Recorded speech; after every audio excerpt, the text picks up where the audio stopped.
Around 10 years ago, my family and I made a significant move. We transitioned from a small townhouse to a much larger home in a new neighborhood. At the time, my daughter was still quite young, and we were all excited about the new chapter. The townhouse had given us very limited yard space, just a small patch of grass out front. But this new place was entirely different. The neighborhood we moved into was lovely, peaceful, with plenty of homes and lots of space. Most of the yards in our new neighborhood were about the same size, but ours was almost an acre. That was something I had never experienced before and couldn't wait to enjoy. The house was much bigger, and the neighborhood had a relaxing atmosphere, perfect for raising children. After we moved in and got all the furniture set up inside, the next big task was working on the yard. The lawn was uneven with patches of dead grass and overrun by weeds. There wasn't much landscaping to speak of, and I knew that there was a lot of work to be done. I was particularly excited about getting my hands dirty, as I had never had a yard large enough to work with before. The idea of having space to plant, prune, and maintain a beautiful garden was a dream come true. One afternoon, shortly after we moved in, I went outside to get started on the yard work while my wife stayed inside with our daughter. The day was warm and the sun was shining, making it the perfect time to get the work done. I spent a few hours trimming bushes, pulling weeds, and attempting to revive the grass patches. After a while, I realized I needed to go to Home Depot for a few more supplies. I left the house and returned fairly quickly, though I don't remember much of the trip as it was pretty uneventful.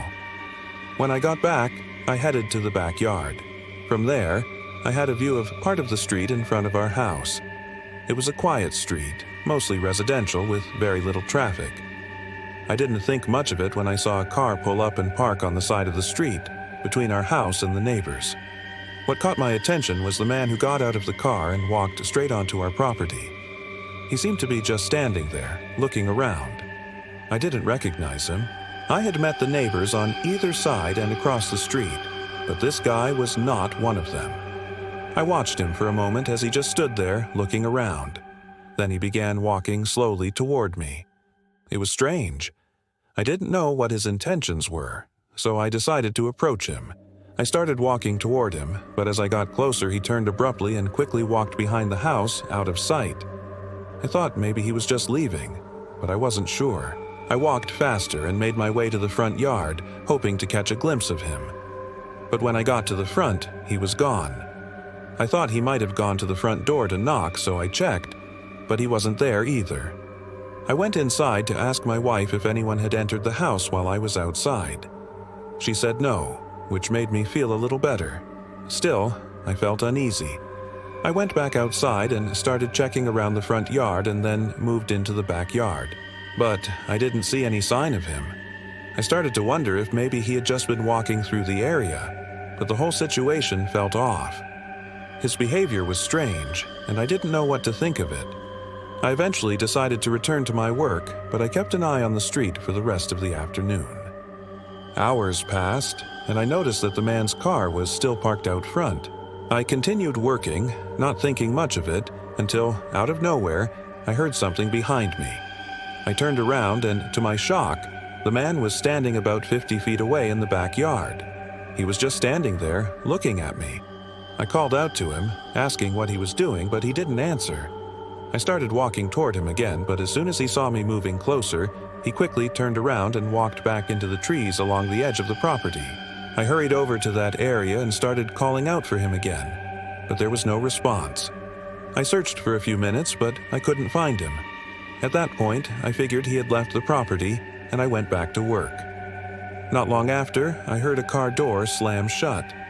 I looked up and saw the man's car driving away. A wave of relief washed over me. I finished up my work for the day, feeling much better knowing he was gone. The next morning, however, I woke up to a shocking sight. The backyard, which I had spent hours working on the previous day, was a mess. Someone had deliberately messed up much of the work I had done. The grass was trampled, and the flowers I had planted were uprooted. I couldn't believe it.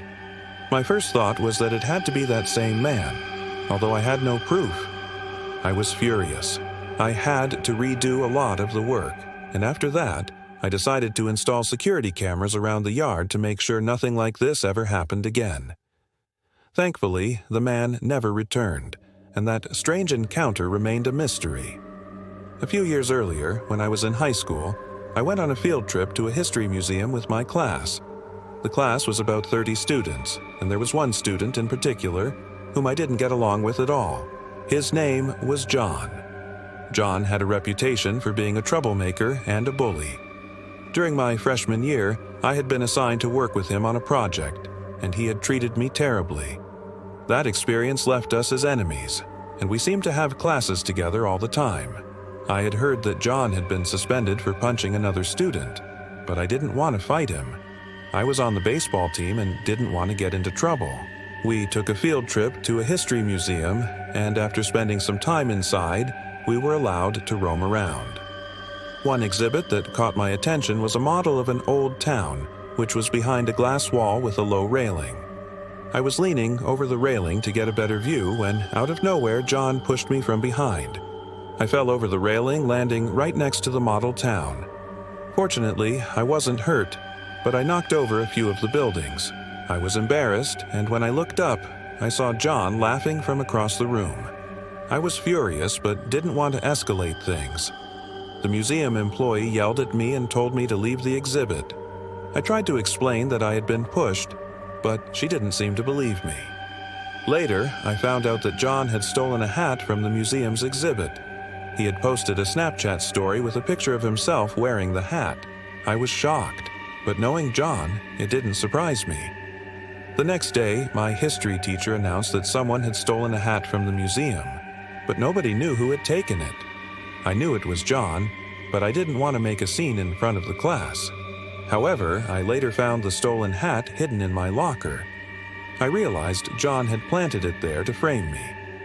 I took the hat to my teacher, explained the situation, and thankfully, he believed me. John was suspended for a week, and after that, he dropped out of school. I was glad to be rid of him.